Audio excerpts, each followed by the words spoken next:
Je vais vous parler d'un homme qui a inventé l'un des premiers antivirus, qui a passé la fin de sa vie à fuir la police dans la jungle et à se présenter à la présidentielle américaine. On plonge dans la vie incroyablement chaotique de John McAfee.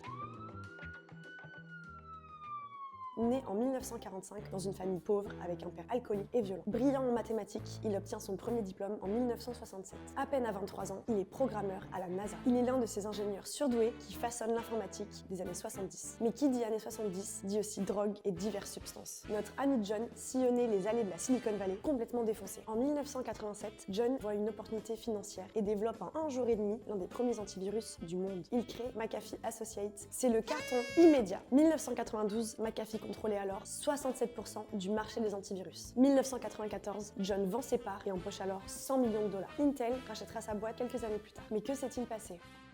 En 2007, la crise des subprimes lui arrache presque toute sa fortune, passant de 100 millions à 4 millions de dollars. Alors, il quitte les États-Unis pour une île du Belize où il fonde la société CorumX, société qui fait de la recherche sur les propriétés antibiotiques des plantes tropicales. En parallèle, il fabrique aussi de la drogue de synthèse. Des gardes armés travaillent pour lui et il vit avec un harem de très jeunes femmes. Avril 2012, le Gang Suppression Unit débarque chez lui pour le motif suivant: fabrication illégale de drogue et possession d'armes sans permis. Novembre 2012, c'est le drame. Son voisin, Gregory Fall, est retrouvé mort d'une balle dans la tête. McAfee, soupçonné, est alors recherché pour interrogatoire. Il enterre tout son cash dans le sable et fuit vers le Guatemala. Il invite 2 journalistes de Vice pour documenter sa cavale et le suivre. Les journalistes publient une photo sur iPhone, mais manque de bol, les métadonnées GPS étaient activées. Tout le monde sait où il se trouve. Il retourne alors aux États-Unis et se réinvente en personnage médiatique. Il publie une vidéo YouTube intitulée How to Uninstall McAfee Antivirus. On le voit sniffer de la poudre blanche, boire du whisky, se faire déshabiller par des femmes en lingerie, 10 millions de vues. Mais son histoire folklorique ne s'arrête pas là. Il se présente aux élections présidentielle de 2016 puis de 2020, McAfee devient alors une sorte de prophète des cryptos. Il fait des prédictions frauduleuses sur le prix du Bitcoin, il lance sa propre crypto et lance même sa propre plateforme d'échange. Au même moment, il fait de la promotion rémunérée sur les produits qu'il vient de créer. La SEC calcule une arnaque de 23 millions de dollars en manipulant les cours. Cela lui vaut d'être accusé de fraude, blanchiment et évasion fiscale. En octobre 2020, il est arrêté, il restera 8 mois en détention. Puis, un juge accepte son extradition vers les États-Unis, mais quelques heures plus tard, John est retrouvé pendu dans sa cellule.